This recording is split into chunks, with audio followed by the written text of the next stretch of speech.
be a voice actor. He didn't die! Thanks, spoilers! Maybe he did, you know, no. Did you watch past the credits? I'm kidding.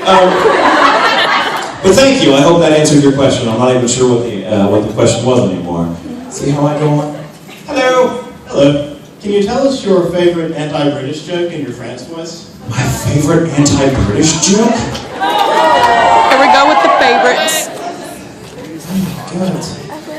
Oh, I don't have one. Hang on, there's gotta be something. The only reason I'm not asking is one, I have a heart attack. Two, I'm recording the whole thing. Excuse me. Oh my god, don't put this terrible.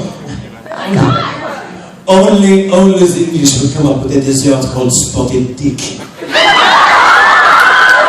Nothing else, well, it's a real dessert, look it up. I'm scared what would pop up. Actually, don't look it up. Spell it very, very carefully if you do. Yes? What was it like to have to ask Britain to marry you? Let me tell you something. Scott Freeman, who plays Britain, is hot. So it was kind of nice. Yeah, it was nice. Are you kidding? I love it. I'm like, oh, it's just like this kind of job. I try to give Scott calendars all the time. Hey, Scott, guess what? It's up. Hello.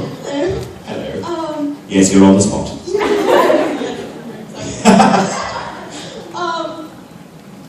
I want to know, since you are a very big Doctor Who fan. I'm the doctor. I beat the doctor. Oh, I lost to the doctor. I'm getting your face. Okay. Did it really just break your heart when you had to bash Doctor Who? No, because it's fun to bash your favorite things. I mean, no, it's fun because I'm like, oh my god, this is great. We're getting to Doctor reference in there, you know. This, You're welcome. Oh, is this mine? No. Like, no, I want it back on the screen.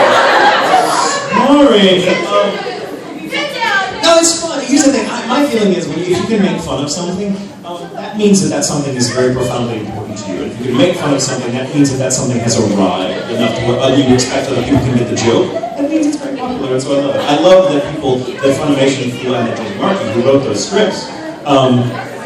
Did you bring it up for the whole class back there? Thank you. I love making fun of things that I love because I believe in humor. I believe in making fun of everything. So yeah, it doesn't break my heart to make fun of Doctor Who. I think Doctor Who, you can take pot shots at that show all day and you're never going to do any damage to it. It's older. It's twice as old as I am. It's from 1963. Yeah, if you can't laugh at yourself, laugh at the stupid bastard next to you. Jolie, I'm kidding. Here's the figure.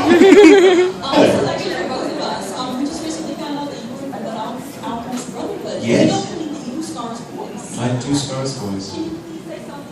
Yes, I will. Thank you, because this destroys my voice. Because it's very. Oh no, it's one of those things. Like it's a great compliment when someone's like, "Oh my God, I just had no idea that was you." I'm like, "That's great, thank you." It makes me feel like I'm doing my job. But understand, Mike McFarlane, every time I would go in to record Scar, his technique was to punch me in the throat about 5 times. So do the voice. I will tell you the story of the first time I got to voice Scar in Full Metal Alchemist, because I'm a big Full Metal Alchemist fan. And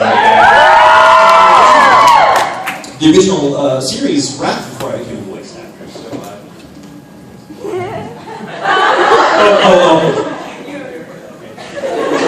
the original series wrapped before I was a voice actor, so I needed to be a part of it. But then, one day I did get to, when they were doing the Conqueror Shambhala film, I got to be Soldier A, and that was a better day for me. I'm like, oh, I got to be a Full Metal Alchemist. 5 years later, Mike's like, hey, do you want to be Scar? And I'm like, right? Yeah, because Damien Clark, who was amazing in the role, couldn't reprise it, and I was like, I'll give it a shot. You don't say no to something like that. It was great to be part of this. So the first line I did as Scar is something to the effect of, "Foolish alchemist determined and acts on the ways of God shall be punished," followed by me going,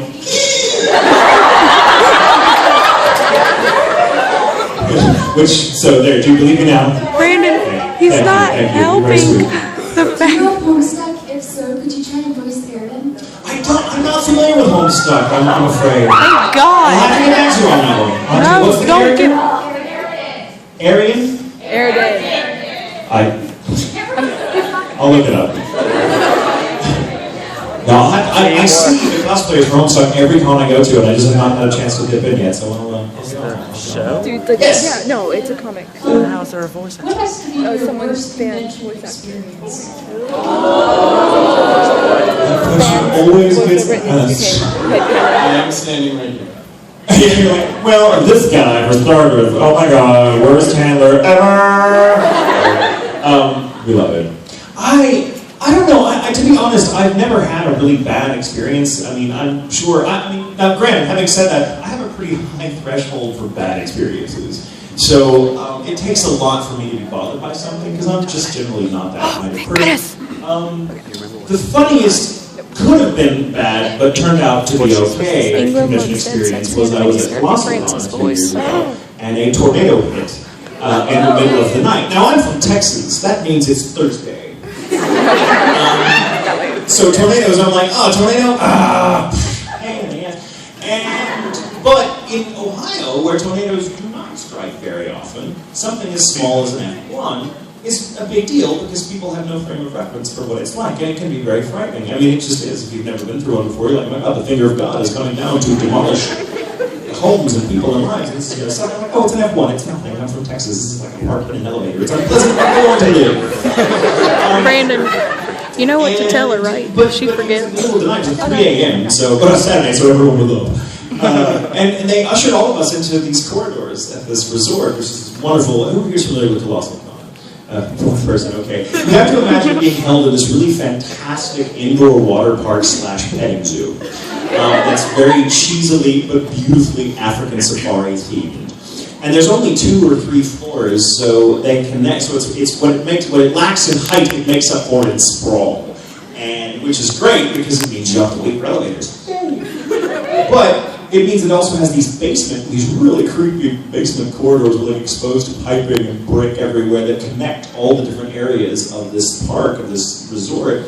And that's where we go when a tornadoes are coming. And so we get shoved down there, like it's several thousand people in the middle of the night, many of them freaking out because the tornado's coming, and they're understandably scared. And all of us from Texas are just kind of like bored. Oh, this is like just let's get the lawn chairs and go out on the roof. That's what we normally do. But while we were there, it was really funny. I have to kind of, nothing happened. The tornado struck nowhere near us, thankfully, so we were safe. And I don't think it did much damage when it did strike, because as I said, it was an F1. It just it's like, oh, you baby tornado. It ruffles some clothes on a line in front of the backyard. But we were, before we knew how bad things may have been, this woman came up to us, and mind you, she had like no shoes or socks on. She was like in her jammies, and but she had like hotel stationery and a pen, and she saw us, and she comes over, she says, "Hi, I know we might all die soon, but can I possibly get an autograph?" I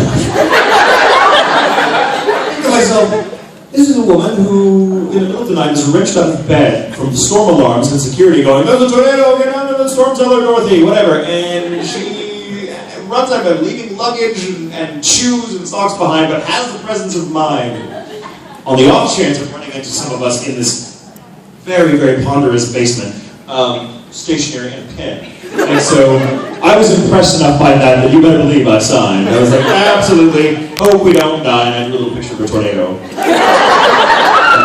So yeah, that's the only story I can think of. Most of the time I have very positive experiences con because I'm with my people. Nothing bothers me. I'm a nerd.